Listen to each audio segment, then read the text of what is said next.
everybody. Hi, friends. Hello. My name is Melanie. And I'm Michael. And welcome to Uplift Stitches. We are a married couple, and this is a channel about cross stitch. Today is February 1st, Sunday. 2026? 2026, yes. It is 2026 still, I think.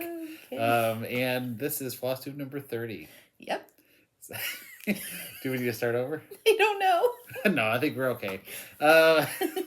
So it's been not too long since our last video. Really, we were here at the beginning of January. I guess it feels like less because I've had an extra in between, and I know you've. Oh yeah.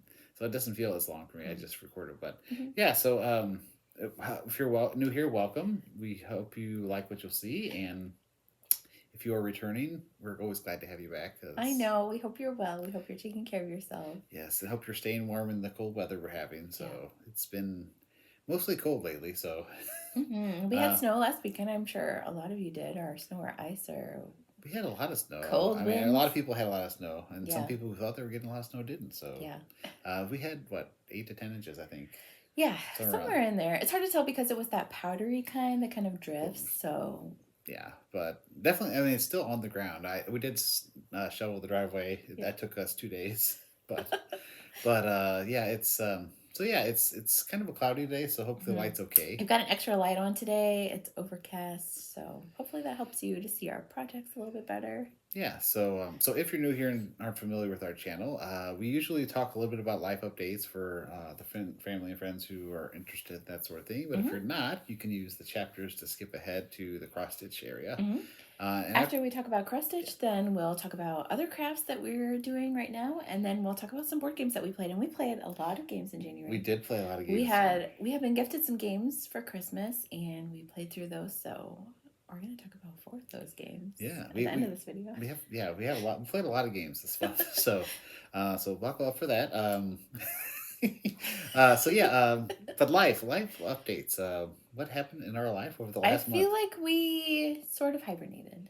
I think. We had a very busy December, as most people did. And I think we just were feeling we just need to recover. Yeah. I know at the very beginning of the month we already talked about we had the board game day, but then we had a game day with our friends. But after that, really, we didn't do a lot on like a few normal things. We went to see family. We went antiquing a couple times, which you brought home some snow friends. Yes. I did have a game day with my coworkers one of the weekends, which was fun. Played a couple games there. Galactic Cruise, which I won't review because I only played it once. One of your coworkers hosted like a gaming weekend. He did a whole weekend, and you were able to attend. I was able to go on a Sunday, so that was fun. I wasn't able to make the other 2 days, but yeah, it was kind of a cool idea. He hosted it at different locations around St. Louis. Yeah, there was then sort of whoever could come. Yeah, whoever could come, and it was a lot of fun. We had a great time. So that was one of the most notable things I did. That really is. I know I went out to eat with my friends from. I used to work at the library, but really not a lot. We spent time recovering and shoveling snow. Recovering and shoveling snow. That's what it felt like. Snowing show? Yes.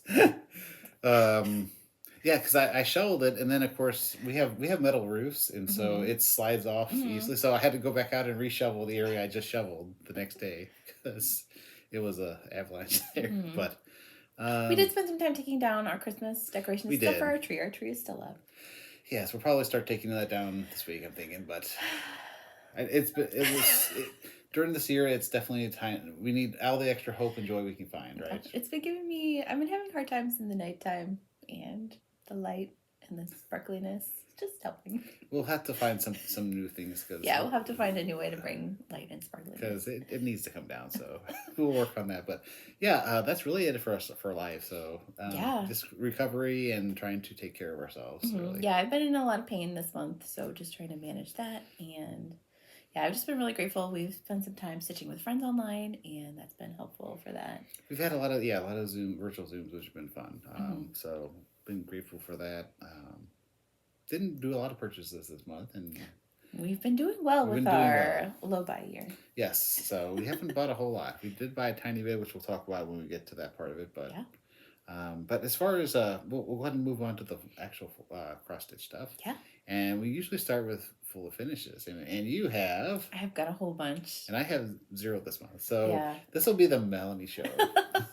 I know we're all coping with these times in various ways, and one week I don't know. I had a bunch of creative energy inside of me, and I didn't know what to do with it. So I said, let me try to fully finish some things. Yeah, and you did. And I did. And it did help to bring me some joy and restore some of my weariness, brokenness.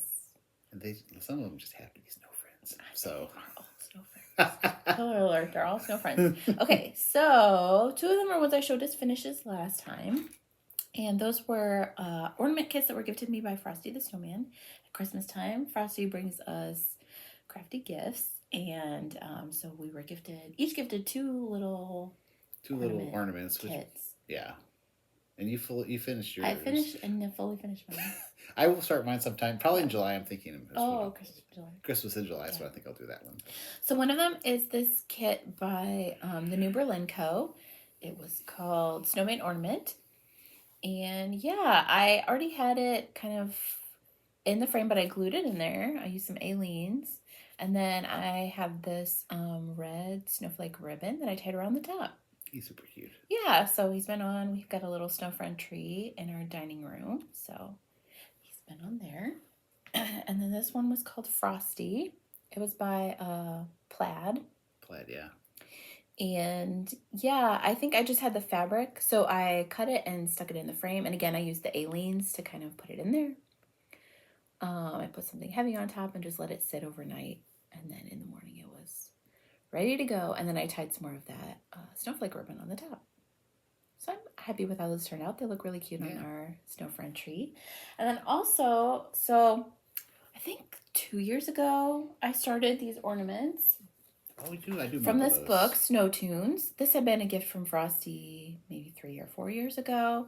And I participated in Sherry, Colorado Cross Stitcher does a summer camp, and one of the prompts in her summer camp is always to try something new. And so that's when I started this, and then I don't know. It took me a long time to do, but the new thing that I tried was fuzzy stuff. Is that what it's called? I don't remember. I don't know either. So anyway, that was when I started it. I finished them last year. And then they were sitting in the drawer. So I fully finished them. I brought one in here to show you, but there are 8 of them. They all look similar. They're all in our tree. And I finished them all in the same way. So I put some white adhesive felt on the back. I added a little extra Aleene's around the edges just to make sure that it stays. But this stuff was pretty sticky. It's a really thin felt. I think it's called like a jeweler's felt. I don't know. It's much thinner. It's thinner than you would usually. The felt that I've got at craft stores before. And then I had this green ribbon, which we picked up from Michael's at some point this month. And yeah, so they're all just on our tree. They're really cute. And with all of our other snow friend ornaments. So I'm excited that these are fully finished and out of the drawer now. They're out of the drawer potential. They're out of the drawer. Okay, then I finished 4 snow friends. And fully finished them. One of them was Whip Go Call, which I knew I was close to finish and was going to take just those 2 days to finish, and it did. And that is Snow and Love by Annie Beez Folk Art. This was one of my 12 Days of Snow Friends starts this year. And I did do a few color changes. And this is how it turned out. And I like it. I like it a lot. It's cute. So the big change that I did was that I changed the browns to purples. And then the hat I made sort of a purpley brown. And I think I wrote that down or took a picture or something. So if you're curious about which purple I used in particular, you can ask me. I'm happy to tell you. I stitched this 1/1 on 18 count Spellbound by Needle Bling Designs. And yeah, so I finished it sometime at the beginning of January.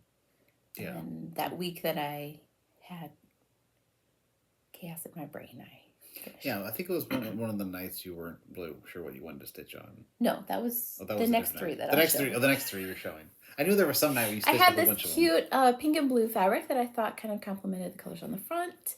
And yeah, so I made a little pillow. And I left a hole and sewed it up. So eventually I might add some trim to this, but I didn't have anything that worked now. But in the future, if I do, I'll stick that on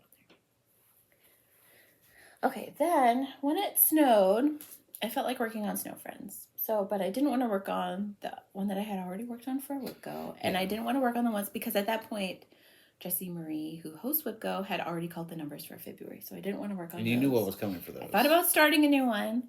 And I looked through my bag and there was one that we didn't have my heart wanted to start, but I didn't have the right fabric for my vision. We had a really nice I had a nice idea, but it was the wrong count. She wanted it bigger. I wanted it to be large, and it was going to be tiny, and that did not make my heart happy. So instead, Michael said, well, just stitch your Snow Friends. Yeah. You have all the Snow Friends you started. Just work on some of them. And so I ended up finishing 3 in the snowy times. Yeah, why not? I know. So one of them is Daily Life Play with Friends by SamSarah. And here is my finish of that. It's so tiny. I stitched this with the recommended DMC colors, 1/1 on 20 count, Space Cadet by Colour&Cotton. It's just really vibrant blue. And I used the snowflake fabric on the front and back. And this one, because it was so small, I cut a slit in the back.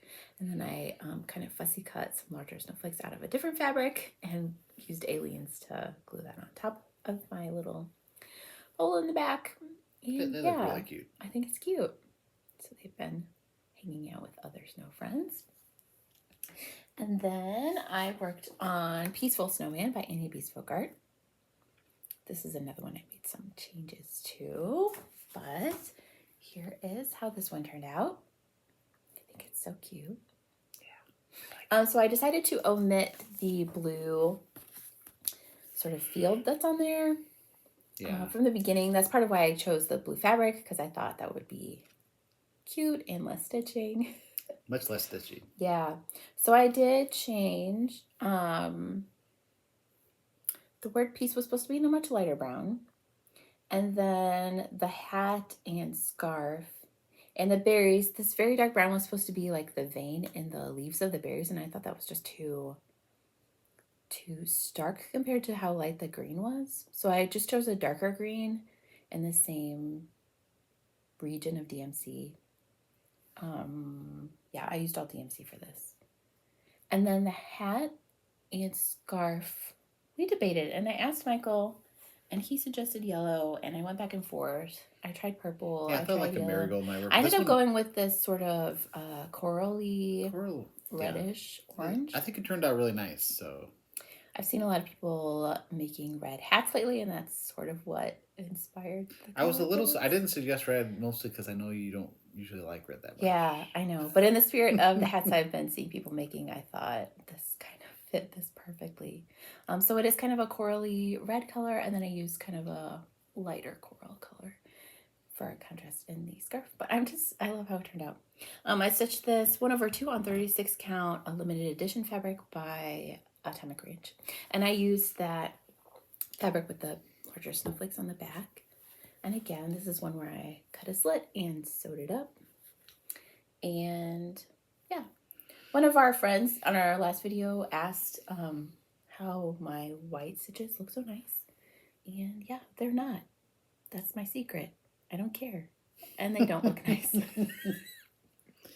But Snow Friends make me happy. And so I just figure it adds a little bit of extra fluffy happiness. Well, I think they look fine. Look at my wonkiness. Okay? They're not perfect. Just like me. There's no such thing as perfect. Okay, so I loved that one. And then the last one that I did was I Love Snow by Homespun Elegance. This one I also made changes to because the snowflakes were green. And I said, no, thank you. And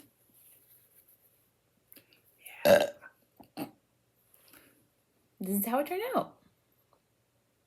Yeah, I love the cardinal, which it was not really. I did do a little bit of recharting on the oh, there's something here. Okay, I did do a little bit of recharting on the cardinal because it did not look very cardinally to me. It looked more like a tanager to me. The way that it was charted, it just didn't give cardinal But I liked the little red bird idea. Yeah.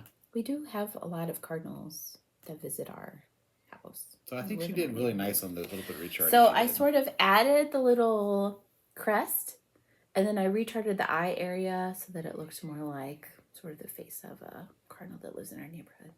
Yeah. I used all Colour&Cotton flosses for this, which I'll either put on the screen or let you know. Or I can add them to the website if you want me to. Oh yeah, I didn't think of that. We could do that.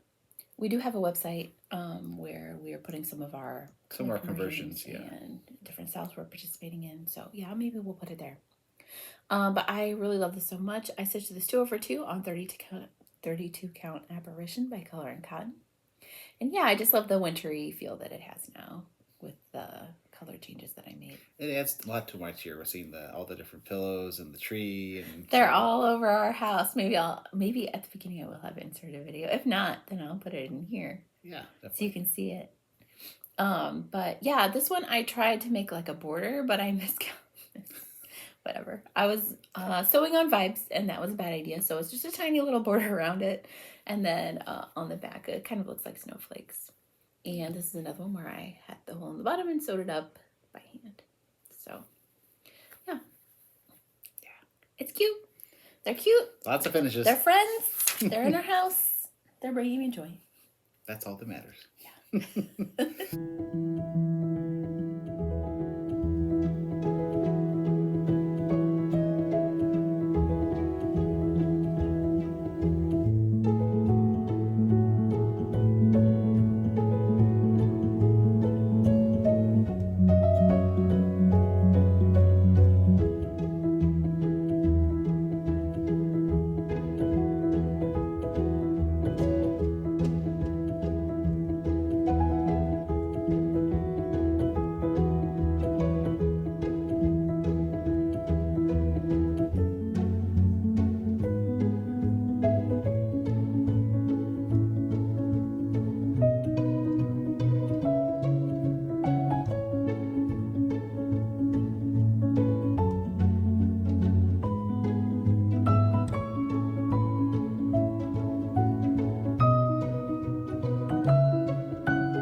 Yeah, is that all your finishes? Those are all of my fully finished objects. But I do have a finish. I have a finish. Okay. So I actually have something to share. Show us your finish. I'll give you a break. Okay. This is my finish. Oh. I did finish him. This is my rainy weather. It's a Mill Hill kit. So cute. He turned out really nice. So yeah, I can get a little closer so you guys can see him better. You can see his little bees on there. I'm gonna try to fully finish him this month, so hopefully next video he'll have a full finish. Mm-hmm. So I think I'm debating if I should want to do him as an ornament or as a magnet, but I'll decide. I think a magnet. He needs to live on our fridge. So that's where a lot of our little mills live. This guy was a lot of fun to stitch. He was a small kit, so it didn't really take me that long to stitch. He did contribute to my RPG challenge too. So, but yeah, I really enjoyed stitching this guy. I'll try to put it here so it's not. So yeah, that was my one and only finish for this month. Okay, my finish was the start and finish. Is it one of our videos if I don't have a start and finish? Not really. I don't think so. Okay, so I was inspired to start a pattern from Cross Stitch in the Forest by Max Pigeon. Michael had a finish from in here last month, and I thought, okay, it's my turn to start something from in here. And finish, apparently. And so I did Blizzard Valley. Let me find it. Yeah, towards the back. Yeah, we got to get as many of these finishes as we can before the next book comes out. So I was inspired to do Blizzard Valley. I love just the wintry scene in here. And then I saw several of our other Flosstube friends were working on this or starting this in January. So I felt like I was sort of stitching along with all of you, even though I wasn't formally stitching along with you. Because several of you mentioned that you were going to start this. And when I was watching your video, I was working on this. So she was also stitching with you guys. But I have things everywhere. Here's my finish. Wow. It looks great. Yeah. Oh, yeah. I do like it. It's so pretty. Oh, the colors. The colors are so good. Max Pigeon. That's probably smarter. So I stitched this on 18 count Antique White by Spike Art, and I used the Call for Colors. I stitched it 2/1, just because I thought it would give the colors a little bit more vibrancy. Yeah, and I just love how this turned out. As I was stitching on this, I was thinking about, I spent a semester in Austria when I was in college, and this just reminded me of looking out train windows throughout that semester. Just the snow and the mountains and the water and the movement of the piece. It just reminded me so much of all the train rides I took in Austria. Yeah. It's pretty. Yeah, I love how this turned out. The only thing I would say is I saw Hill and D stitching this on Opalescent, and halfway through stitching this, I said Opalescent would have been maybe a better choice. I do have white opalescent. But I didn't think of it until I had already finished this whole top half. And, I was like, this should have been done on Opalescent. But I said I'm moving on. So maybe I'll get some sort of sparkly frame. It still looks really nice without the opalescent. It does. It looks beautiful. And I'm very glad that I stitched it and finished it. I enjoyed every stitch of this. It makes my heart happy. Yeah, it should. So I'll try to fully finish this sometime. I don't know. For now, it'll go in the drawer.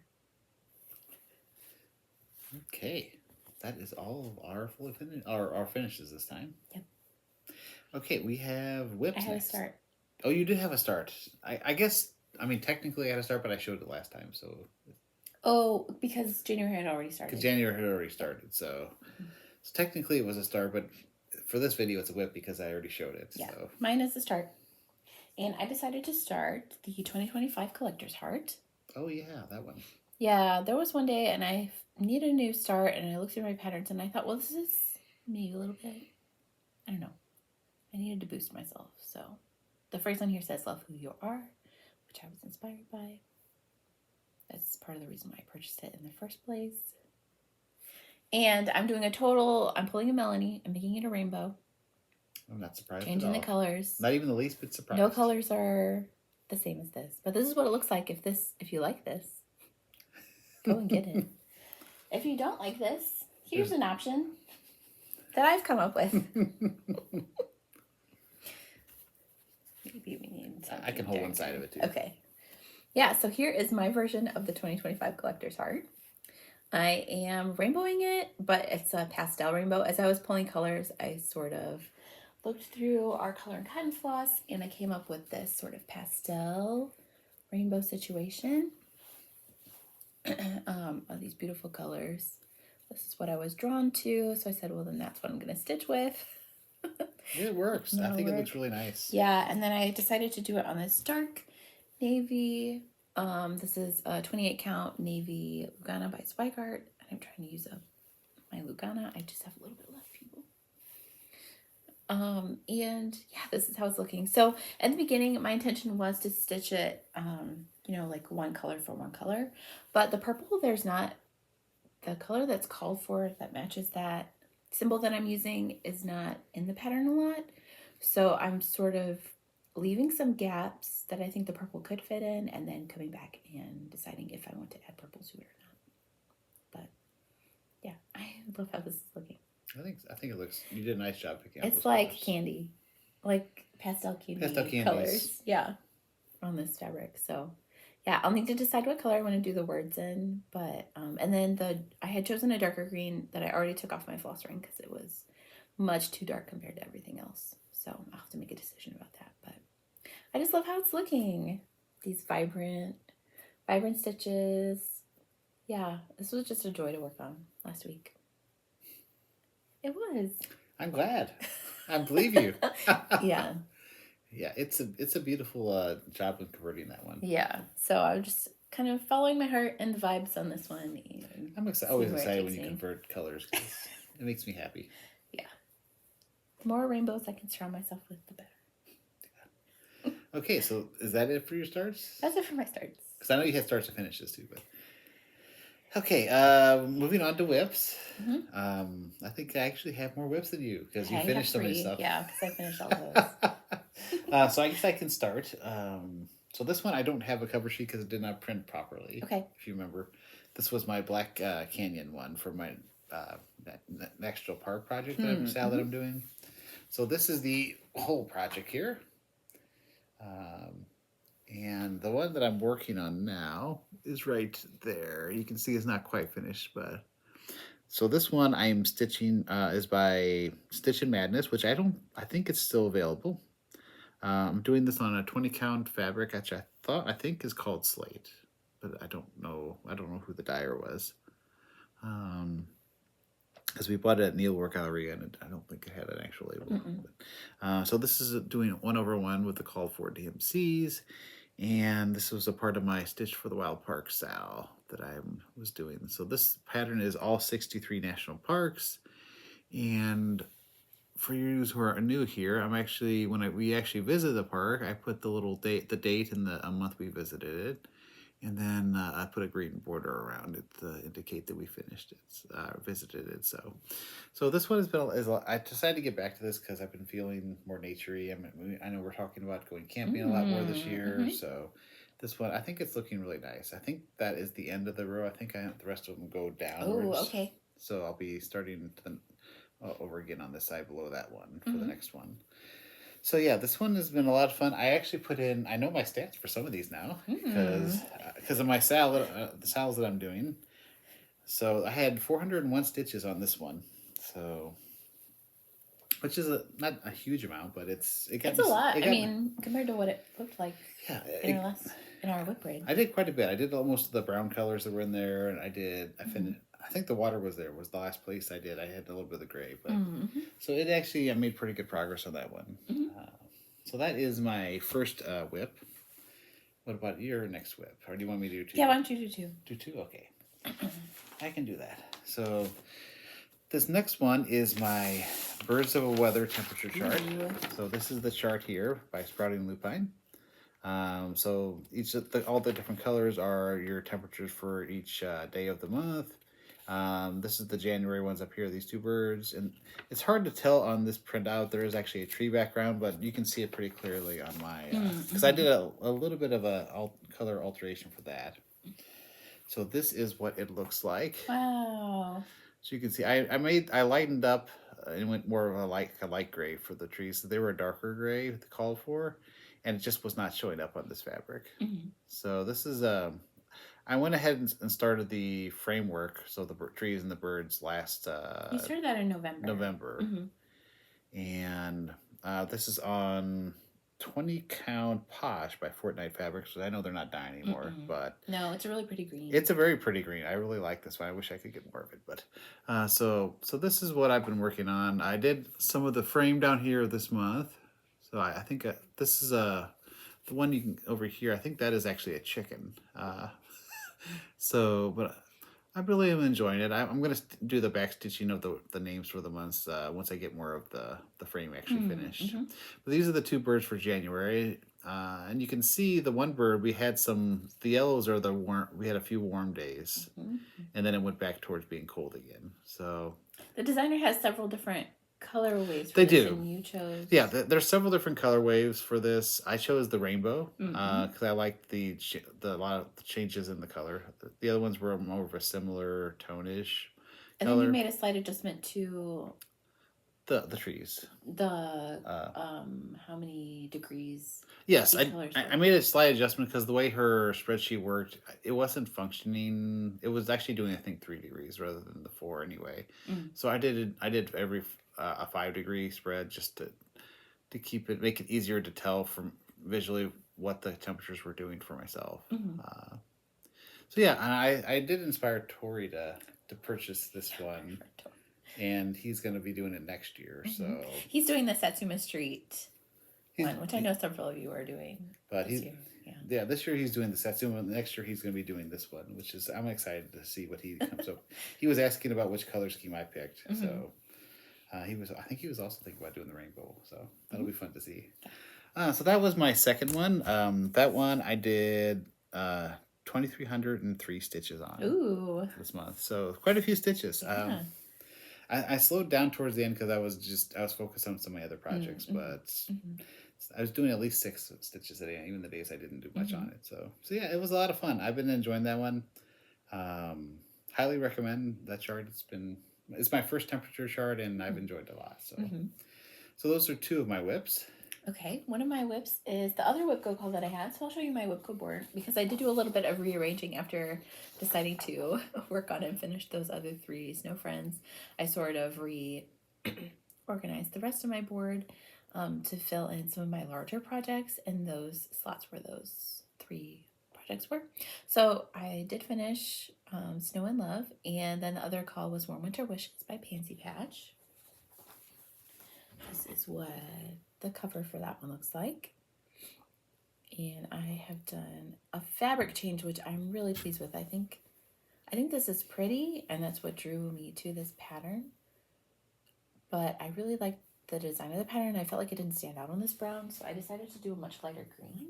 And I just love how it's turned out, or how it is taking shape.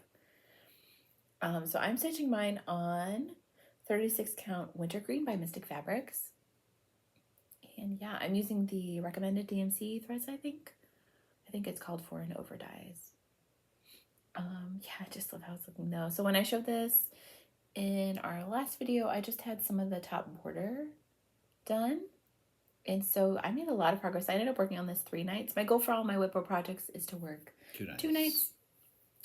So I got the rest of the border done, all those snowflakes and the trunks of the trees and the berries. And then I sort of decided to focus on this area. And I said, can I get to one of the Snow Friends? Because this was one of my Snow Friend patterns. So I worked on the houses and the trees and snowflakes and flowers and worked my way down to this Snow Friend down here, who just looks so sweet. Yeah, so I'm enjoying this project, and I look forward to looking to yeah, I'm just enjoying this, and I'm looking forward to working on it again when it gets called again. Yeah, I forgot to mention that the Parks one is actually, I was also using it for my I Spies.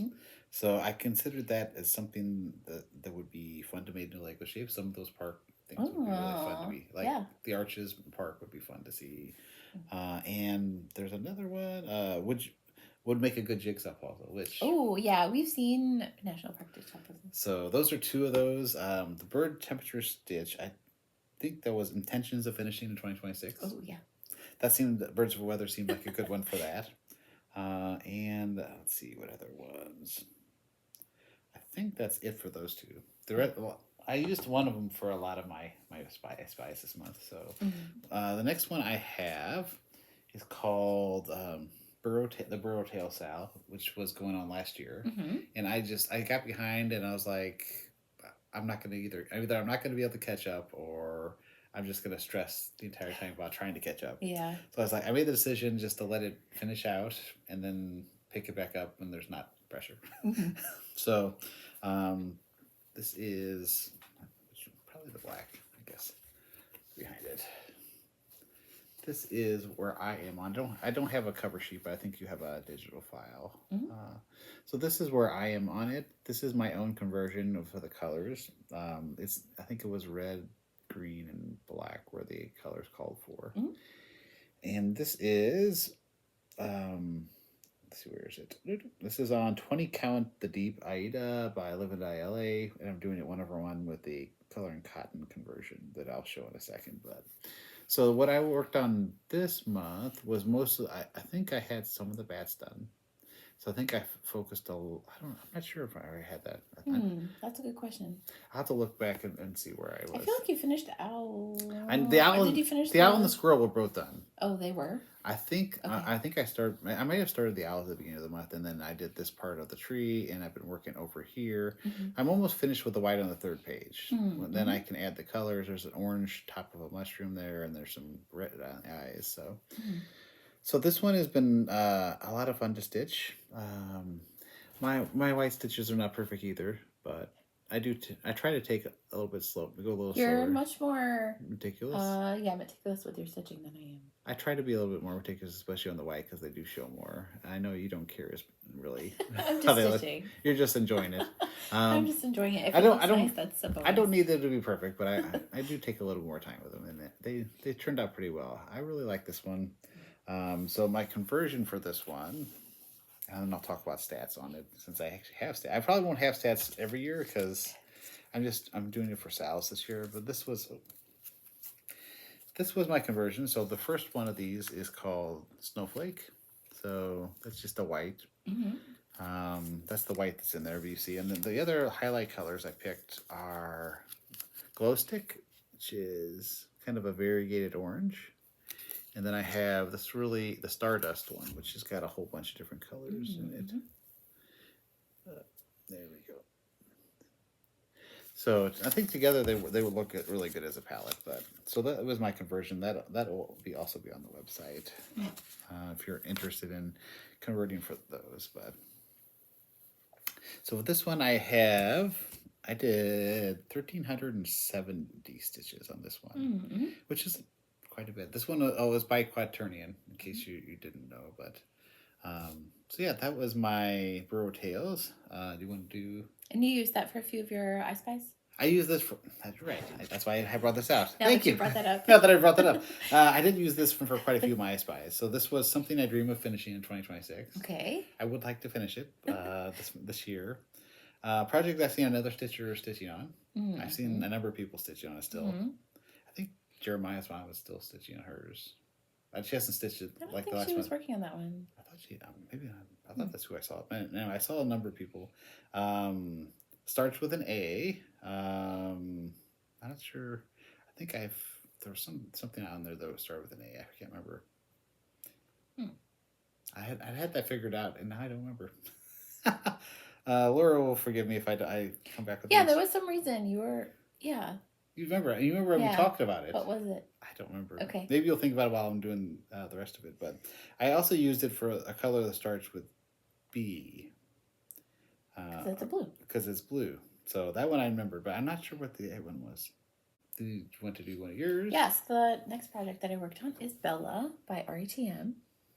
This is when I had started in January of 2025 for Cross Stitch the Globe, Allison's birthday. She did a princess birthday sale. That's right. You were wanting to finish that one, didn't you? I was wanting to finish this one, and I hit a little bit of a hiccup. But I don't remember what exactly inspired me. It was probably our whip parade. When we did our whip parade, I was like, ooh, I want to work on this. Ooh, I want to work on this for so many of our projects. And this is one that's close-ish to a finish. So I thought, yeah, I'll work on that. So I ended up spending, I think, 3 or 4 nights on it. And I made some progress in the dress. So the dress is the new part. Everything else you would have seen if you watched our whip parade, or if you watched it stitching last year. So yeah, my focus was on the dress. I'm changing the sleeve, but I thought, you know what? I can't let that was what had stopped me, was that I wanted to rechart the sleeve of the dress, and I wanted her to be holding a book instead of a rosebud. So I thought, I can't let that stop me, so I'm just going to stitch the neck and then start on the bodice of the dress and go down, and I can come back up and do this later, just so that I'm making progress on this and it's not holding me back anymore. To move me forward. And as I reached somewhere in here, I said, I don't think I have enough floss for this dress. Oh yes, I remember that now. We were stitching with friends and I deflated. So I stopped working on it. But yeah, so I'll get back to this at some point, but. Which floss color was that? I got it when we went to Colour&Cotton, spoiler alert. Oh so yes. I can work on it some more. That's right. But yeah, so I did make some great progress on this dress the 3 nights that I worked on it. And yeah, I look forward to getting back to it eventually. But I'm stitching this with most of the call for colors on 28 count white opalescent by Swiger. I know I changed the teapot, and I'm going to be coming back in and changing this rose up here because it doesn't show up. It doesn't show very well, yeah. And I think I made a few minor changes. This was supposed to be filled in with stitching, but I thought I prefer seeing the opalescent through that instead. So yeah, there's been some minor changes I made on this, but the dress is the called for color, so there's that. Yeah, but it was fun to get some more stitching on this because I don't think I had touched it since last spring. Oh wow, it's been a while. Yeah. All right, let's see my next one. This one is called Gonzo, I Am Here to Tell the Story. So I didn't get a lot of progress on this one. This is the cover sheet for the pattern. This is Gonzo from the Muppet Christmas Carol, if you aren't familiar with that. And there's a companion piece that I want to start the next Jingle Ball, so I want to get this one done this Because that's year. when you started. That's when I started this. Ball? This was a Jingle Ball start. So this is what he looks like right now. So I got, I think 163 stitches, which is not nothing, but it's not as much as I would like. Because I filled in the rest of the hat, and then I started this top part here with that color, particular color. This is a really easy project to work on for Zooms and stuff right now, because I have the outline done. And it's mostly fill, large blocks of fill color now. So that makes it easy to just pick up and say, I think I'll probably take this with me when we go to Florida. So see if I get this into any stitching in, because the last time I didn't get much stitching in. Yeah. But we'll notice my tribute to Jason. I did leave the eye out. So, Jason, you inspired me, and that might be something I look forward to doing in other patterns as I get them to fit. But so there is my Gonzo. I am going to do the words, but I'll probably do that last. So this one was a lot of fun to stitch. This one is stitched as by Niche Stitches, and this is on 20 count Keepsake Aida by Mystic Fabrics. And I'm just doing a 1/1 with a call for DMC, so nothing fancy, but this one's been fun to stitch on. I spent so much time on my other bigger projects that I didn't get. So I'm hoping this next month to at least get a few more days on that one than I have been. So that is my Gonzo whip. Okay, and the last whip that I worked on was Put a Bird on It by Modern Folk Embroidery. I do like this one. I started this one. This was my January 1st start in 2025. And I was stitching it as part of the Stitch Along hosted by EJ and Sheila, the Sunshine Stitchers. I saw so many beautiful variations of this. I joined their Facebook group, and I was just really inspired by all the beautiful pieces people were creating. And I got behind on this last year, so I thought, well, I'm not going to worry about it. Kind of like you said with the Burrow Tails, like I'm just going to work on it as I want to, and then I'll pick it back up next year. And so I think I'll be able to finish it this year. I mentioned in our last video that I've been wanting to try doing like a focus piece and trying to figure out how I can do a focus piece.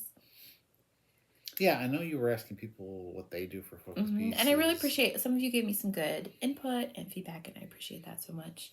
But I decided to sort of spend as much time on my focus piece as I spend on my whip go calls. So I usually try to do my whip go stitching at the beginning of the month. So I thought then I'll know how much stitching I spent on that I can kind of try to spend an equal amount on a focus piece. So I had spent 5 nights on my whip go calls. I spent 2 on the Snow and Love and 3 on the Warm Winter Wishes. So I decided to spend 5 nights on a piece, and I actually ended up spending 7 nights on this because I picked it up the last 2 nights because I needed some single color stitching. And look at it. It looks great. Oh my goodness. I made some amazing progress on this month.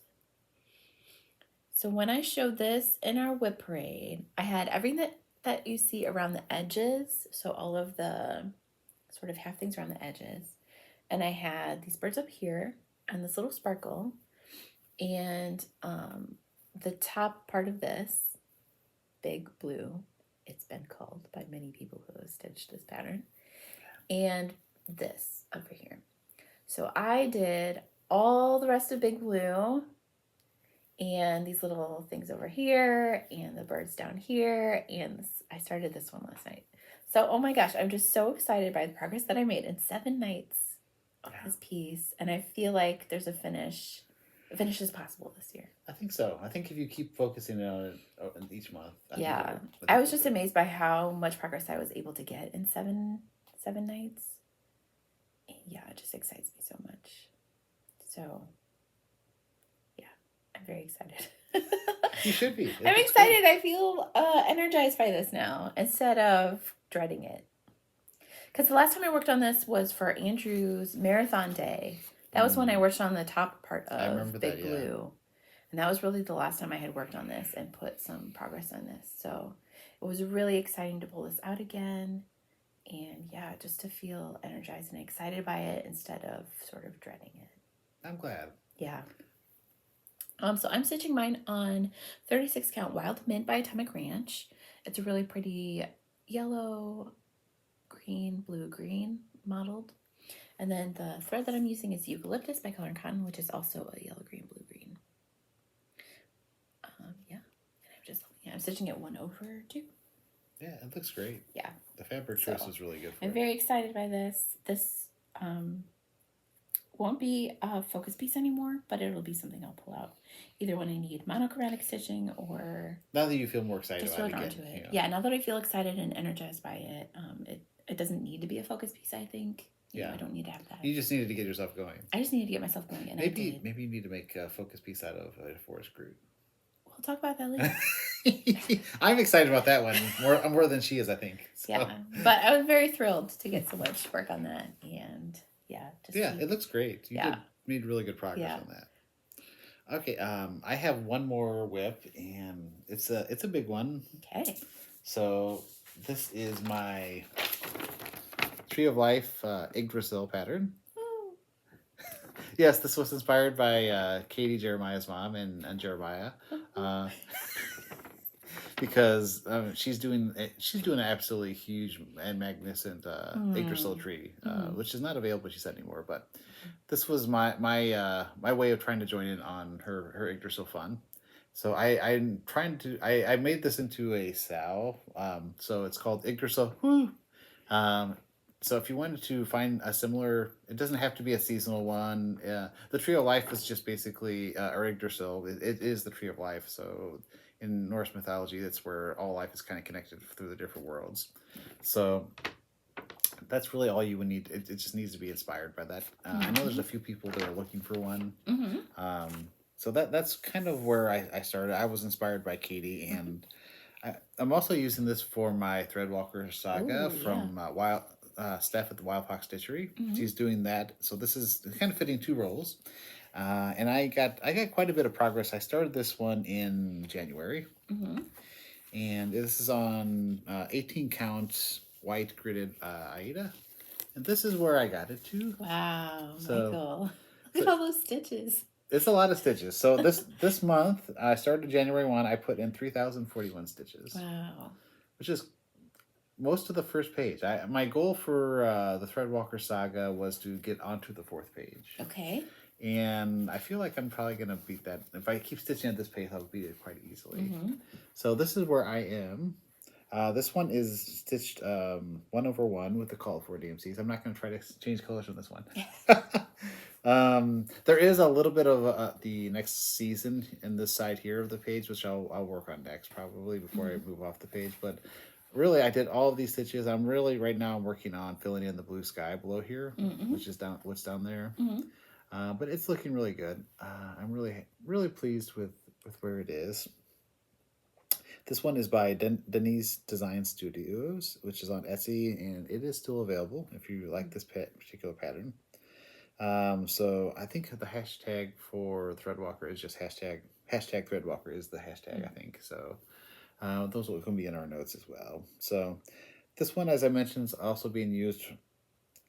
Well, all my projects are being used for my RPG character challenge. If you're not familiar with that, but this is the one you had the most stitches on. This is the one I had the most stitches on probably by far. The other closest one was probably my Birds of a Weather temperature chart. But this one, I had a lot of fun. This one went way quicker than I expected it. I think is what. There's a lot of confetti here, but there are chunks of stitches of color. So. And this is also your first time using it, Easy Grid? This is my first time using Easy Grid, and it really helped a lot with this full coverage. I'm wishing I had done the Fantasy Winter Castle on Easy Grid. Maybe I wouldn't have made the mistakes I did. I don't know if I'll go back and start that one over again on Easy Grid, but I'm actually seeing that like it could be a possibility. So that one it may or may not come back at some point. We'll see how I feel about that. But yeah, this one was a lot of fun. I'll talk a little bit about the Threadwalker first before I talk about the RPG thing, because I have I'm actually level 17 or 18, I think, based on her thing. And where did I put? Is it here? It's behind here. Because there is So for those of you who watched our last video, I did read the background story for Gowler, who's my character. So this is Gowler, my character for the Threadwalker saga. And he is Gowler of the House of Tree, and I wrote since I completed and finished the first monster boss that you face. Yeah, it's like every so many levels. A challenge. Yeah, so you can see on the sheet here, all these green dots are a boss challenge essentially. That you roll a dice to try to defeat, and then if you miss the roll, they get progressively harder. Then you have to do X many number of stitches to defeat her. So I wrote kind of a story based around my defeating of that monster. Okay. And I incorporated, this is connected to Catherine, Accounting Stitches. She was inspired by my character background. And so they're kind of connected now in their stories. So I wrote a short little story about his first steps on his journey. Okay. So knowing that he could not complete his quest alone, Gowler had heard rumors of the fabled Tree of Books, said to offer guidance and wisdom that just may provide the key to saving his kingdom. The land from which this Tree of Books was said to reside was protected by the fabled Catherine, queen of that land, though of late rumor were that even this book of trees was in peril.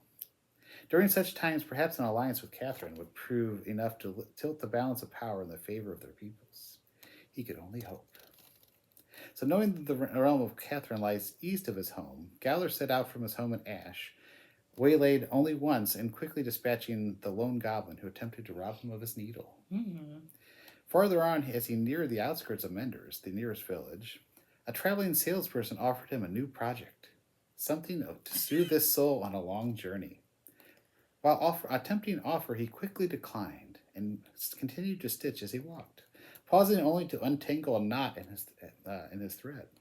How odd! Such an occurrence did not bode well for his journey, especially happening so early in this project. Arriving in the village, Gowler was alarmed to hear screams. There, looming over the rooftops, a tangled mass of threads was engulfing the entire village. He had arrived none too soon.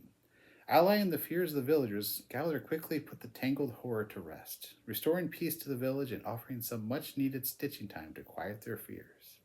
He feared the tangled horror was but the beginning of his Threadwalker saga. So that is the first part of his story. Hopefully Catherine can help me in my journeys as well. So that was my Threadwalker part of it, and then the other part is my RPG character challenge. So I didn't include the spreadsheets here, but we can link to those. But I did completed all. Yeah, Michael's doing a challenge. If you're new, Michael's doing a challenge this year.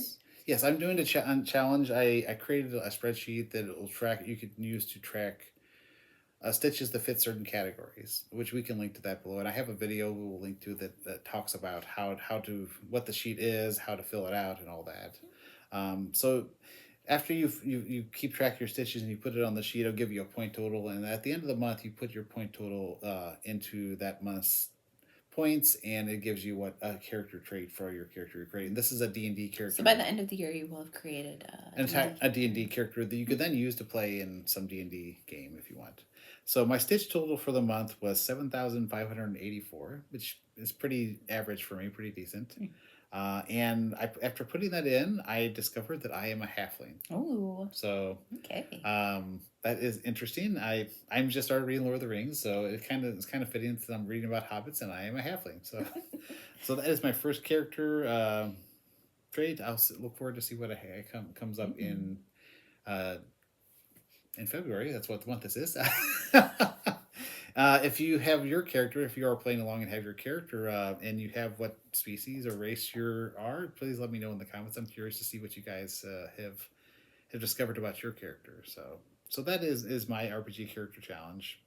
I think that's it for all my challenges associated with my projects and my project here. But is that it for our Flosstube notes for our stitching this month? I think so. That's it for our whips. Yes. Yeah. So we usually do stitching kindness next.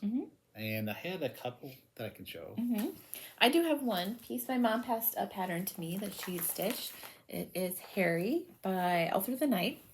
This is a pattern my mom started and finished over the holidays, and it's just so cute with those birds and bunnies and snow friends. So I'll add this to my bag of snow friend charts to potentially start when my next 12 Days of Snow Friends challenge comes. That'll be soon. In December. Before you know it. In December. In December. So the two things I wanted to show that I got were project bags made by your mom. Mm-hmm.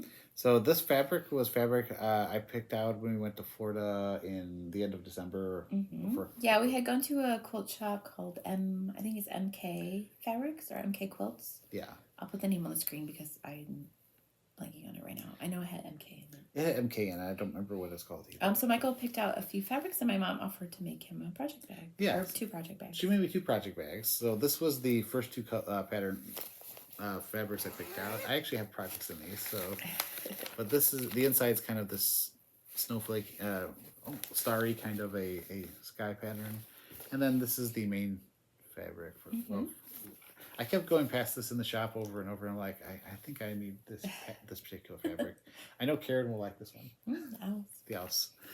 So that was one of the project bags she made, and the other fabric I picked out that she very kindly made me a project bag with was this Halloween one. So I picked out this spider web as a kind of a background and interior, and so you can kind of see it's got a nice. It looks really nice together, and then this kind of bats one. So so that was I'm really excited because I'm always struggling to find project bags for my projects.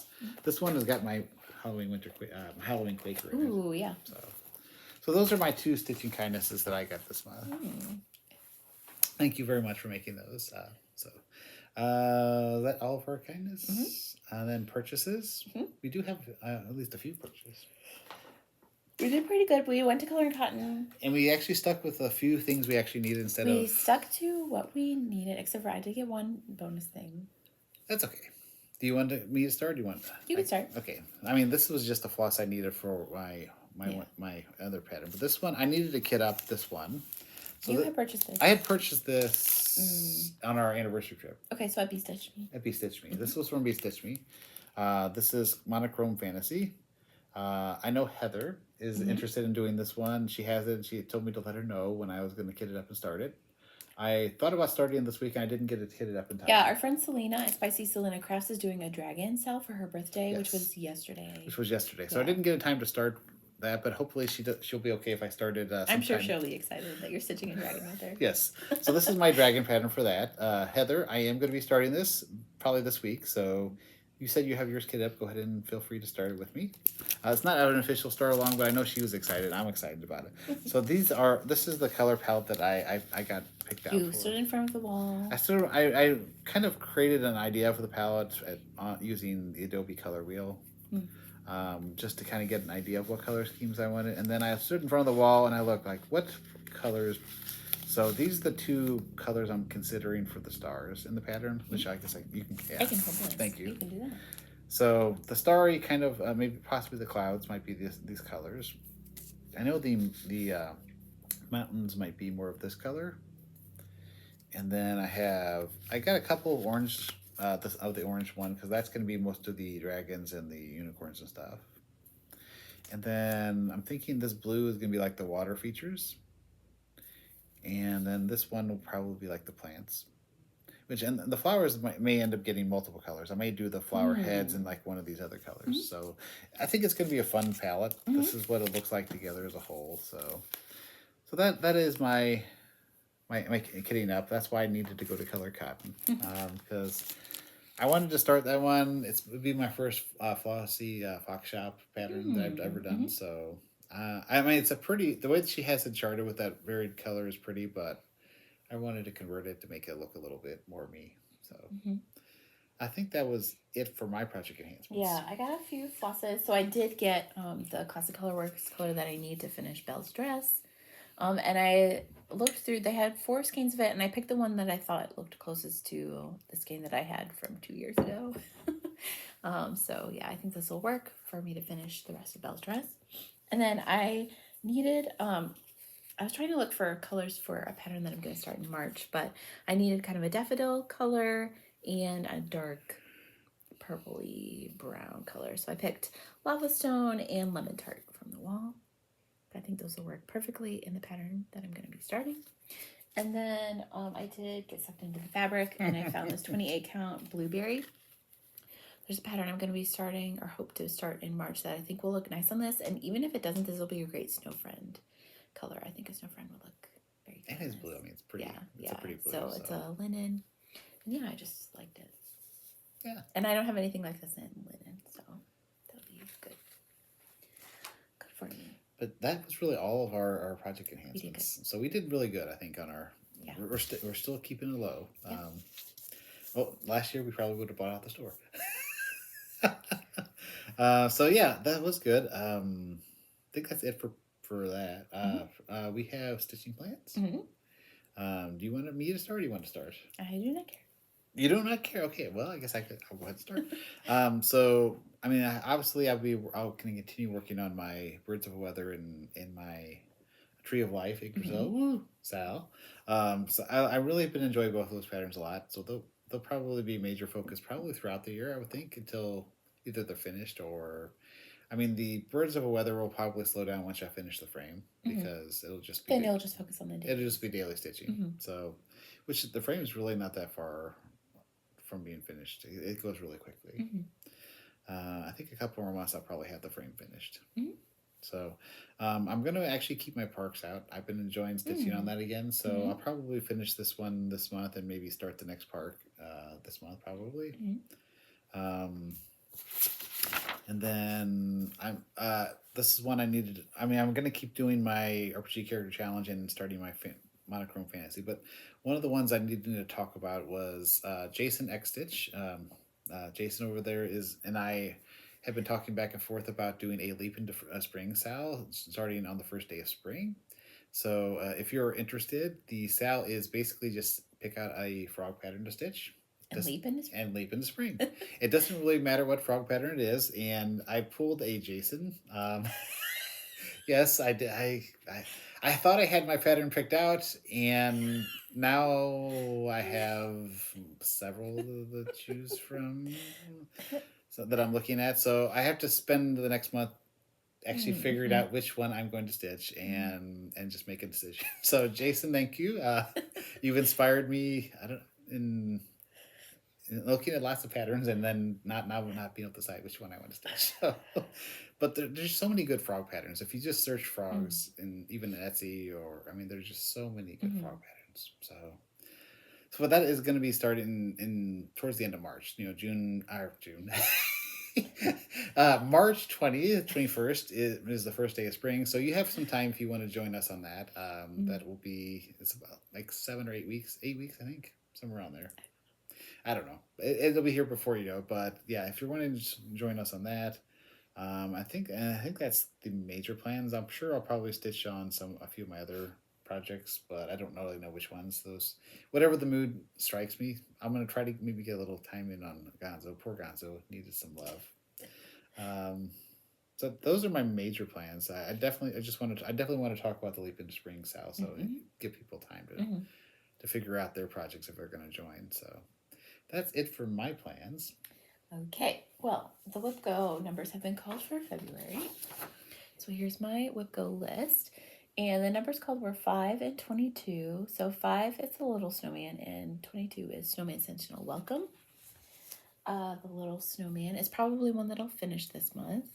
It'll probably take me 2 or 3 nights. This is where I'm at on that. I'm just stitching the snow friend on this pattern, I'm pretty sure. So I should be able to make some good progress, either get it close to finish or finish it. And the other one is my largest and oldest snow friend, Snowman Sentinel Welcome.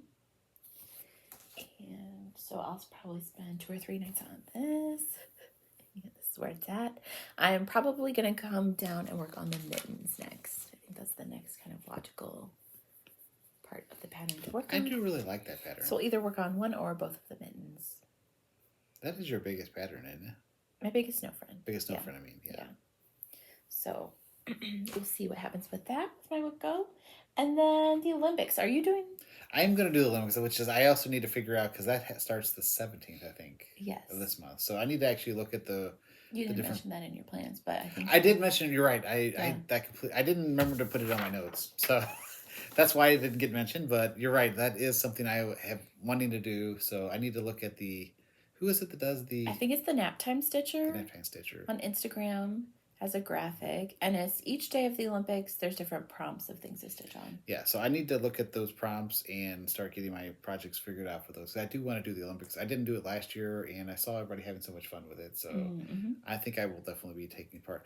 The I Spy, unfortunately, I might suffer a little bit for this month with some of the things I got going, unfortunately. But I know Laura was fine with that. She's easy to go going on that. So, because the Olympics it only comes around every what 2 years. So I think that'll be fun. So I'm, instead of doing the prompts for the Olympics, I'm thinking about doing more like an endurance challenge and working on one project for those 2 weeks that the Olympics are going. Wow. Okay, so I've got it narrowed down to 2 projects that I'm thinking about. One of them is Cherry Blossom Creek by Dimensions.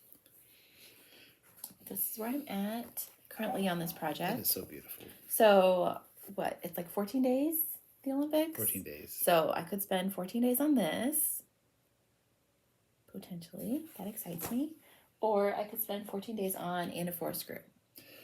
That would be my vote. Just because selfishly I would like to see it go progress. I know. This is where I'm at on this one. So I think either way, 14 days is going to give me a lot of progress. And that'll be exciting. So I'm kind of doing this as my focus this month and trying it out and seeing how it goes. And just kind of challenge myself to work on one thing for that long. So one of these two will be very, very much farther next time you see it. I'm excited. Yeah. Okay.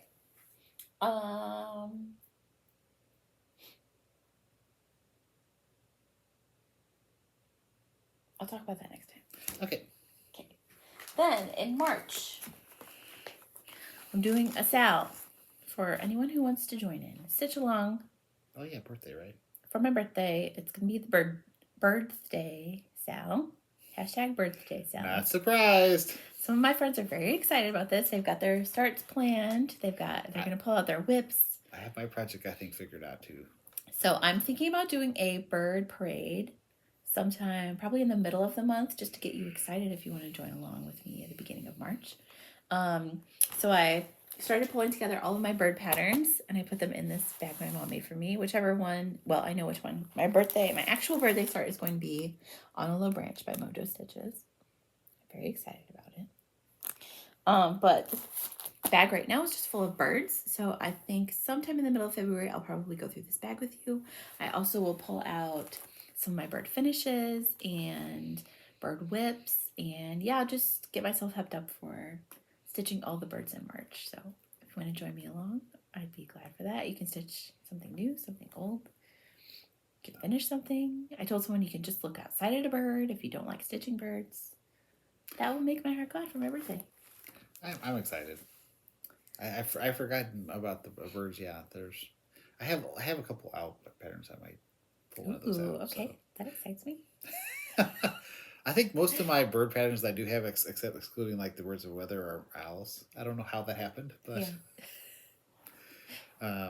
yeah. So is that it for your plans? Or? That's it for my concrete plans. And for your concrete plans. And then we'll see what happens the rest of the month. Yeah, as you know, I tend to follow whatever I feel like stitching on in the evening. So, all right. Other crafts, and if you're just here for the stitching, that really is the end of our stitching. So we do have a few other crafts that we're going to talk about now before we get to our board games. So, do you want to start? Or you want me to start? I can start. Because I think I only had the one thing. So I have a lot of things. So yeah, why don't you start? I'll somewhere in the middle. I'll jump in. Like I said, I had creative energy and I needed to use it and work through everything I'm thinking and feeling. Yes. In my brain. There's been a lot of that this month. So I did make a quilt. This quilt behind us. Oh yeah. I started and finished in January. It turned out really nice. This was one of the patterns I got when we were at MK Quilts. It's Miles of Tiles by the Sassy Sunflower. And it was sort of packaged as like you get 5 half yards of fabric and then you also get a pattern. But I already had these 5 half yards of fabric, well, except for the blue. I had 4 that I had gotten last summer when we were on a trip. And I thought that they were cute, but I didn't know what to do with them. So when I thought, I've got this quilt pattern that uses half yards. Yeah. So I bought this blue snowflakey pattern to kind of go with it. And then I used that. I got enough that I could use that for the backing. Oh, it's folded right there. Anyway, this is also the backing fabric for this. Yeah, so I just whipped this up. It took me, I don't know, a couple weeks of just kind of gradually working on it. And now it's hanging in here, bringing me joy. So yeah, it's got this adorable snow friend pattern on it, and these bright pinks and whites and blues, and it's kind of a cheerful wintry. It is a cheerful wintry. I needed something cheery and wintry in here. And the fabric line that most of those are from is Frost and Flurry by Sherry McCauley. I have this part of the salvage. That was cute, so I kept it. So I did start another quilt project. It's going to be a panel like wall hanging quilt. And so I had been gifted a panel with Snow Friend faces on it for Christmas in 2024 by my parents. Yeah. They had seen it at a quilt shop and they thought of me and they got it for me, and that was very sweet. But I've been debating how I want to lay them out and how I want to do that. But there's 2 quilt shops that are like 30 minutes from where we live. And one of them I had not been to yet, so I decided to stop in there and see what they had. When I was looking for, that's where I got this blue snowflakey fabric also. And it's called Oh So Personal in St. Peters, Missouri, or O'Fallon, Missouri, I guess. And yeah, and they actually had some fabric from the line that the panels were from. So the panel looks like this. It's 6 different snow friends. They all have different kind of hats and things going on. But I found this cute mitten fabric that's part of the larger line that this was associated with. So this is how far I got, and then I realized I cut my fabric kind of in the wrong direction. So I've run out of, so I need to go back to Oh So Personal and get the fabric I need. I have 2 blocks that don't have all the thing around them. So yeah, I'll probably, if I can get there soon, I will work on that and finish that. We'll get there soon, don't worry. Yeah, but it was exciting to kind of, I don't know, create quilting again. Because that's been sitting on my shelf for a while. So. You've been wanting to get back into quilting again for a while. And with all the snow, I was kind of trying to work on snowy projects. That's why I worked on this quilt with all the snowflakes and snow friends, and this wall hanging with the snow friends. Yeah. Yeah. Okay, so I also started a needlepoint. This was on my wheel and didn't get called. And there was one night I didn't feel like stitching and I was restless, and I said, let me try this thing. We found this in the closet at Michael's mom's house. She found it and she thought of me because she knows I like the snow friends. And it's just it's I don't know when it's from. It doesn't have a year on it. And this is as far as I got.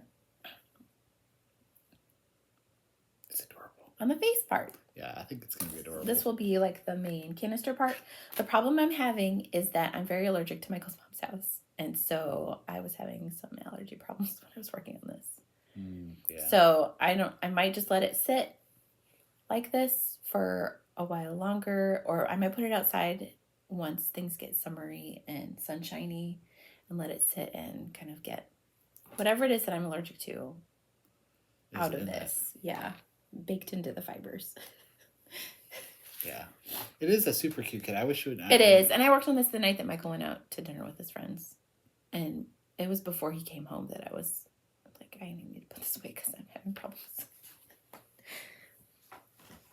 And the other thing that I started is a diamond painting kit. Yeah. Because this was also on my wheel and it didn't get called, and I wanted to start it this winter.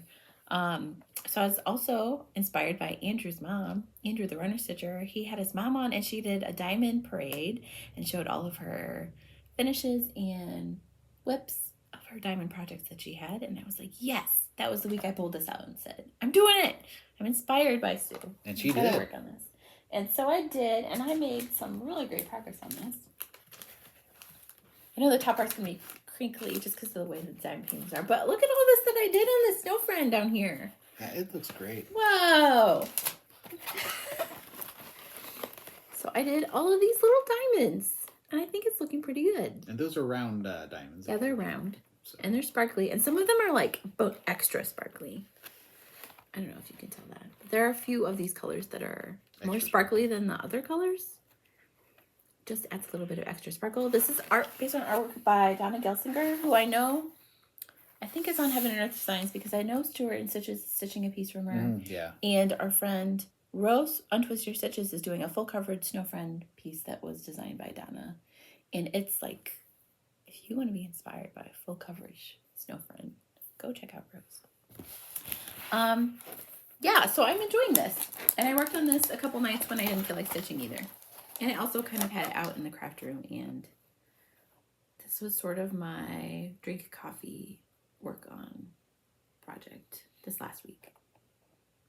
Yeah, you made really good progress on that. Craft. Yeah. So I'm very excited by this and how it's going, and we'll see how much more progress I make in February.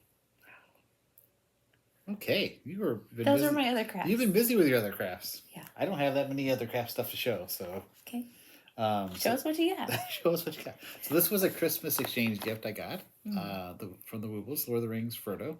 I know I want to get the Balrog they have as well. That one looks really cool. But so this is the one I started working on. I'm not finished with it by a long shot still, but I've been working on Frodo. So this is the top of his head, and there's the little shirt. There's the little shirt. So it's looking pretty good. Yeah, my stitching is getting a little bit better. I still have a number of kinds of stitches I need to learn that for some of the other patterns that I have that I don't have kitted up. And this one hasn't had any of those yet, so I'm hoping this is a beginner plus. I think the Balrog is an intermediate, so I'm hoping if I get that, it'll teach me more of those other stitches I need. If you've never done one of these kits, they have like videos that walk you through the different steps of the pattern. Yeah, they have really good videos. Teach you the stitches. They're usually like 1 to 2 minutes most of the videos, and they'll pause every probably 10 to 15 seconds as they go through different steps. So and they come with everything you need, which is good for me since I have no idea what to buy or anything right at the point. I know there's a yarn store in the area that once I get more familiar with some of this, I might want to kit up some of the other ones I have. But so that's what I've been starting to work on. There's this is the color I'm going to transition to next, so that's why it's out. It goes into the dark color, but I've been enjoying it, and it's been fun to learn a new handicraft, and I still have a lot to learn about it. And my stitching is getting better, but I'm transitioning the colors. I'm still working on getting that technique down really well. But yeah, that's been a lot of fun. That's my one and only I guess I have my Buffalo Lego, but I'll show that next time. Oh yeah, I forgot about that. So yeah, that's it for my other crafts. So that is everything until we get to the board games. So if you stayed with us this long and you enjoyed everything and you are new here, I hope you'll consider subscribing if you're not going to continue with us into the board game section. And if you are staying with us, give us a moment and we will transition to talking about the board games we played this last month. All right, we are back, and this is the board game section of our Flosstube. So if you're have not been with us before, usually we do a snapshot of all the games we played over the whole month, which Melanie does a really great job. She has an app that helps her with that. And then we go into detail about games we've played 4 or more times that we haven't talked about. So, but what did we play this month? We played 49 games this month. Wow, that many? Yeah, I know. That's a lot. Yeah. Okay, what did we play? So...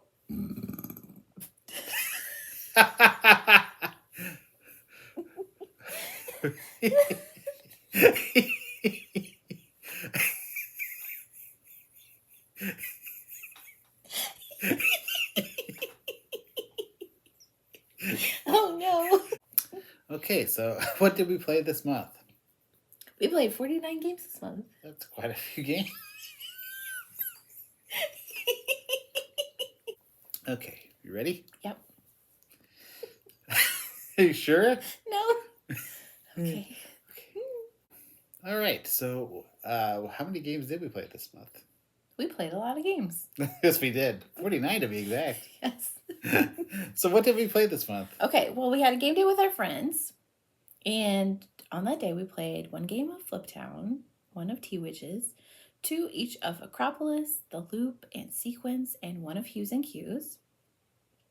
With my dad, over the course of the month, we played 2 games of Fliptown, 1 of Rebirth, Tea Witches, and Fountains, 3 of the White Castle, and then 1 each of Arc Nova, Cities, and Sea Salt and Paper. And then Michael and I, over the course of the month, we played 3 games of Flip Town, 4 of Rebirth, 3 Tea Witches, 5 of Wingspan, 4 of Covenant, 2 each of Fountains, Patchwork Doodle, River Valley Glassworks, and Santa's Workshop, and then 1 each of Big Sur and Wormspan. Wow, that's quite a bit. Yeah. Okay, so which of those games have we played 4 or more times? Well, we talked about, in the past, we've talked about Wingspan, which is usually our most played game. We played that one 5 times, and 2 of those times is because we received the America's expansion. This is the newest expansion for the game. It came this weekend, so we've had 2 plays of it so far, and we're very excited to play. I'm sure they'll be played more than 4 times. Yeah, we'll play it more this week, and maybe we'll talk about the expansion itself in a little bit of detail. But the big mechanism that it adds is hummingbirds. Hummingbirds. Yeah, which has been fun to explore. Because I didn't realize hummingbirds make up like 10%. 10% of the population in Central and South America. Yeah, that's amazing. Yeah. So the 4 other games that we've played 4 or more times are Flip Town, Rebirth, Tea Witches, and Covenant. Okay. So which one? And all of these were games that were gifted to us. Yeah, these were all new games to us. Yeah, for Christmas. So we had so much fun trying them out, playing them. They are all really great games. We love all 4 of these. So yeah. So I guess Flip Down first. That's on the top of your It's on the top of my stack. So this is Flip Down, or what the box looks like. It's a Western themed game essentially. Yeah, this is a flip and write game, which it was purchased for us because my brother knows that we love flip and write, draft and write, all those kinds of. And it scratches all those loves of ours. Yes, so this is a Western themed game, and there's sort of 4 locations, or I guess there's 5 locations. There's 5 locations on the board. And they're based on suits of cards. Suits of cards. So it uses a poker deck. Yeah. Standard plain deck, excluding the jokers. And each of the locations is associated with a different suit, except for the cemetery. So each turn, you're flipping out 3 cards. You're choosing one of them to be the suit, which determines the location you're going to be playing at. One is the number. One is going to be the number, which is going to determine which part of that location you're going to be using. And then the third one, you're going to be adding to a poker hand, which you're making throughout the course of so there's 5 turns, and then you'll have your poker hand at the end of that round. Each round is basically 5 turns, and then you do your end round stuff.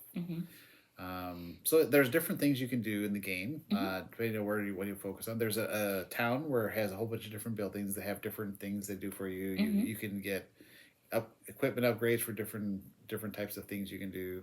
So it's a fun thing. It's all based around you get points for your money, your gold, and then there's straight up points you get throughout the game. So the town does a lot of stuff like that. There's a mine where you can go digging for gold. Yeah, and struggling. getting like some extra points and extra actions in the mine. There's a trail, which you're kind of journeying along the trail and getting different resources and bonuses.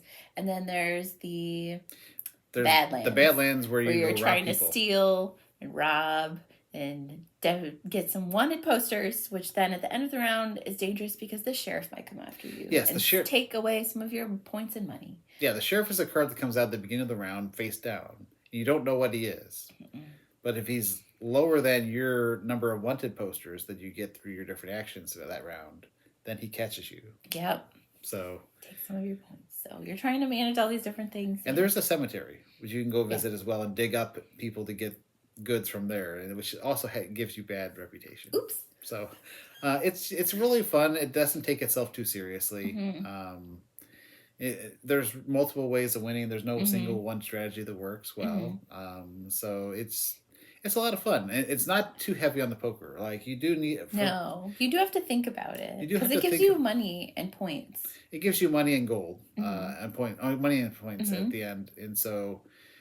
You can use your gold to pay off the sheriff at the end of each round if you have enough gold to pay, because you have to pay 1 gold per wanted poster, and you can get a lot of wanted posters. It's easy to do. I've done it. So it's not super tricky, but you do have to think a little bit about what you want to pursue. It's easy to learn, I would say. When you think, it's not too difficult to learn. It took us maybe 2 read-throughs of the rules. 2 read-throughs of the rules. But yeah, it's a lot of fun. It plays quickly. It's not a very long game. I'm excited. This month I think I'm going to try, there's a solo variant of it, which uses robot cowboys. You're playing against robot cowboys. So I'm excited to try that and see how that goes. Yeah. Because I do like playing solo games too. You do. You do a lot of that. A lot more of it than I do. I've played them a little bit, but yeah. So this is Fliptoon. It's a lot of fun if you like that kind of roll and write or flip and write game or that theme. Yeah, it's really a lot of fun. Yeah. I would definitely recommend it it's a relatively easy one to pick up and learn. So that is Fliptoon. Which one next? Rebirth. Rebirth. Okay, Rebirth is here. This is the box for Rebirth. This is another one that was gifted to us, and it's a winner. It is a winner. We enjoy it. Basically, the idea is you're kind of rebuilding. It's a double-sided board, so one board you're rebuilding Scotland, and the other side of the board you're rebuilding Ireland. And so you have these tokens, and basically on your turn you're just flipping up the token and then placing it on the board based on what is on the token. Yeah, if it's a house, it goes in a house spot. If it's a plant, it goes in a plant spot. And if it's electricity, it goes in an electricity spot. Yeah. And so you're building groups of those different things, essentially. In order to get points. There's different size cities. Yeah, so on the Scotland side, there's cathedrals. There's cathedrals, yeah. Which give you secret scoring cards for having certain things. So you have a number of different cards on there that you're also trying to complete. No, that's the other side. Oh, that's the other side. Yeah. So on the Scotland side, you're kind of getting these secret goal cards for each monastery that you're next to. Yeah. When you place a token next to the monastery, then you get a card for the first time, and then so you're trying to complete those to get points. Yeah, and then it's also kind of an area majority. Control. So you want to have the most spots around each castle because that's going to give you 5 points at the end of the game for each castle that you control. So if you have more castles than the other person, you get a lot more points, which is how she's usually beats me. I won. That's how she usually beats me a lot of them. She gets the castle Whoever control. has the most castles. And then the other side of the board is Ireland, and Ireland has these towers. They have towers. Which give you certain powers once you're next to all of them. You have to get all the certain type of ones, and then they do different things. And then in that one, there's open goals, and whoever gets the goal first is going to get more points than other people. So it's not super complicated, but the playing of it is easy, but the decisions that you have to make are really interesting. Yeah, because the open areas that you can place that don't have symbols, you can't play on them until you complete the ones that do have the symbols. So it is really tricky. Well, which one you want to get, which one you want to focus on, and it's somewhat random because you don't know which one you're flipping over. So it's also interesting. Like the two sides of the board feel very different. The way that you play is the same, but the decisions that I'm making felt like they were different. Yeah, they did a really nice job making the maps different enough to feel different, even though the mechanics are the same. So we're excited to play this more. Yeah, definitely. And find out what kind of interesting things can happen. Yeah, we'll definitely. I think we'll be playing that more this month, probably. So, next one. The next one is Tea Witches. Tea Witches, which was gifted to me by Michael's mom. It was on my wish list. Look at the cute artwork. This is a game that's made by a duo who we have some other games by. So Flamecraft, I think is kind of a well-known one. And Critter Kitchen, which we got last year. It was something I had backed a few years ago. And this is their newest game that they've come out. Oh, also, what's the one with the little mice, the little card game? Trinket Trove. Trinket Trove. Yeah, they created Trinket Trove. And so this is their newest one, Tea Witches. In this game, you are a tea witch. You are a tea witch. You have a little tea stand at a festival. Tea stands. And you have these tea pups that you're sending out to the market to do various actions. And then you're trying to fulfill orders for the witches that are coming. Yeah, different customers. I'll just leave it up. So so it's like a worker placement game where you're sending your tea pups out. You're saying you have 2 tea pups to start, and they can hold one kind of tea each, essentially. And so you'll send them out to go get a tea of some kind at one of the different places. It'll have... Each location has a different ability that you kind of activate. Yeah, so you'll typically get a tea and usually some resources, or you can manipulate the thing to get the kind of teas you want.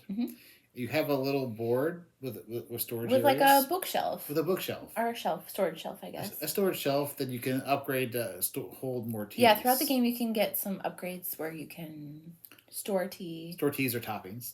Teas also have toppings in the game. And then each person in your line has different things that they want. So they might want 2 greens, or they might want a purple and some 2 eyeballs. Yeah. Yeah, there's 3 different kinds of toppings and 6 kind of teas, right?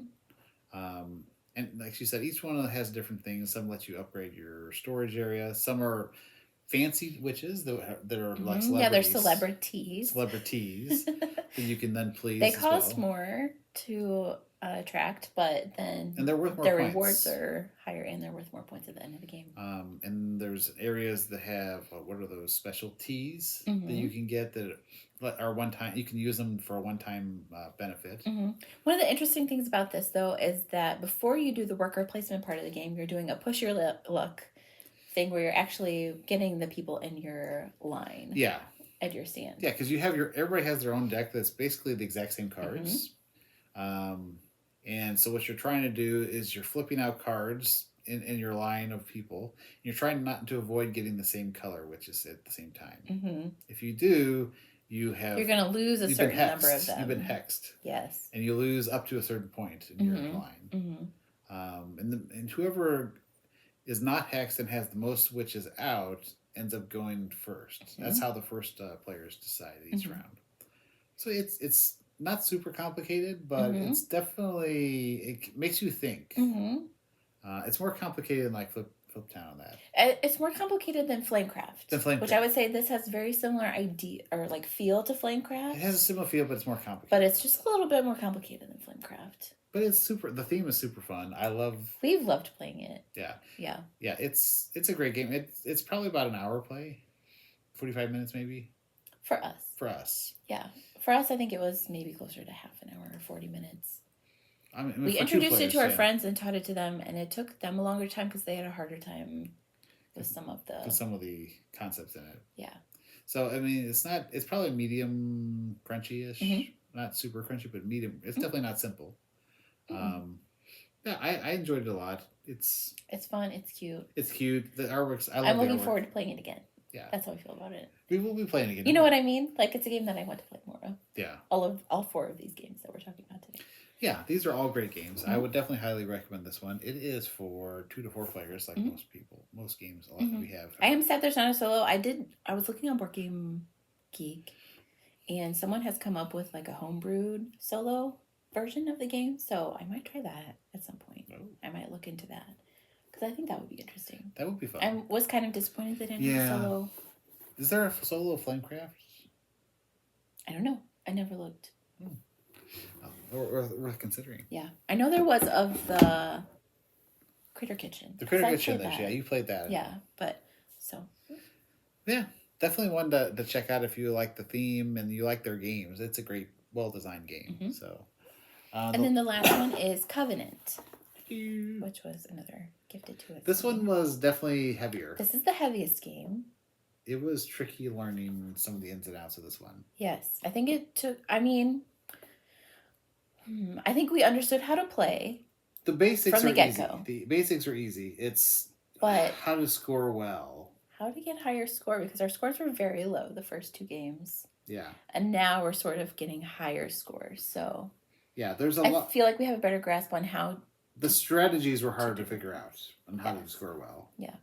The basics are pretty simple. You have so this is a game where you are a clan of dwarves. You're a clan of dwarves, and you're trying to reclaim your little homeland. Yeah, it's been abandoned. It's been overtaken by monsters, and so you're trying to get resources and rebuild it. And clear out the monsters. You're trying to build, houses and workshops, and all. So you're rebuilding your homeland is the theme.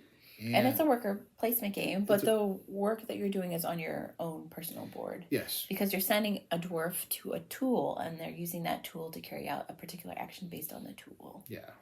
So if it's a wheelbarrow, then they're delivering. They're delivering goods. If it's a sword, they're going to fight monsters. That kind of a thing. And there's relics you can find as you're going. And there's a lot of different tracks that you're kind of advancing on, which give you more powers and abilities. you can the actions are based on the strength of the dwarf you're sending. That's right. So the dwarves have numbers on them, So- and you're increasing that throughout the game. But if you send a value 1 dwarf to fight, then they're fighting with a strength of 1. Whereas if you're sending a value 4 dwarf, then they're fighting with a strength of 4. So you can see as you need to focus on building up your dwarfs because it lets you do more in the game, and you can improve you can improve your tools. So there's a lot of different things you can do in the game to improve your ability to do stuff. So I think that's part of the trick of figuring out how to score better is knowing what to improve or how to focus on improvements. And I feel like by our 4th play, we were doing a better job of making our turns longer. So trying to do as much as we can in a turn instead of just doing one thing and that's chaining it. things together is important in the game. That much is very important because if you're not chaining, you're not getting a lot of actions, and so you're not going to score as high. Which I don't think matters as much when you're new. No, when you're new, but if we were playing against someone who really knew the game, our scores would have been like a third of what that person's score was. Yeah, because in the game, you actually have 2 individual point scoring things that you can score, but in order to get those unlocked, you have to advance on the tracks at certain points. So if you're not advancing on the tracks enough, you're not going to score those points at the end of the game. So it says you can score both of them if you get to a certain point. We have not done that yet. I did. Oh, you in did the last game that we that. played. Okay. Yeah, finally in the last game. So you I was able to do I have not done it yet. That was my whole goal of the game was to be able to score those 2 things. Yeah. So we're making progress on learning the strategy of it, but the basics are pretty easy to pick up. If you like heavier games. If you like heavier, crunchy kind of games, this would be a good one to pick up. This game was made by a person who made one of our other favorite heavy games, which is Bitoku. That's a Japanese themed game that we just love. It's a great game. We don't play it often because it is heavy, but we enjoy it every time we play it. And this feels the same. It feels the same. It's very heavy, crunchy, lots of depth to the strategy. But I'm excited to play it again. Yeah. So now that you're showing me the box, I'm like, ooh, when can we get that back to the table? We will get it back. I think I still have another wingspan in me before we get to that. Okay. Yeah. Because I like hummingbirds. Yeah. I think that is it for our 4 games, though. That's it for our games. So if you stayed with us this long, we really appreciate you. We're glad you're a part of our community. If you're new, we appreciate you so much. If you're new, please do. If you liked everything, consider subscribing and hitting like, because it does help algorithms, as everybody knows. But we are it's been great being part of this community. It will be about a month or so before we are. Yeah. A little peek behind the curtain. We're going to be traveling at the end of the month, we're probably going to film the last week of February instead of the beginning of March because I'm going to be gone longer than Michael is, and I'm the editor and uploader. So yeah. So it would not. We wouldn't be able to film until the middle of March. No, we think that's just too long. So so we'll be back. We'll probably film the end of February and then I'll upload it. I'll set it to publish at the beginning of March. So as usual time. So it won't be quite the same length of time between. It won't be a whole month, but for us, but it will for you. It'll be for you. So we'll be back at the beginning of March. So yeah, in the meantime, we hope you enjoy doing the things you love with the people you love this month. Yeah, please take care of yourself and do what you can to find a little joy. Yeah, and share that joy with the people around you because everybody needs that joy and hope right now. So we hope you are well and stay warm this rest of this cold February. We love you. Bye. Bye.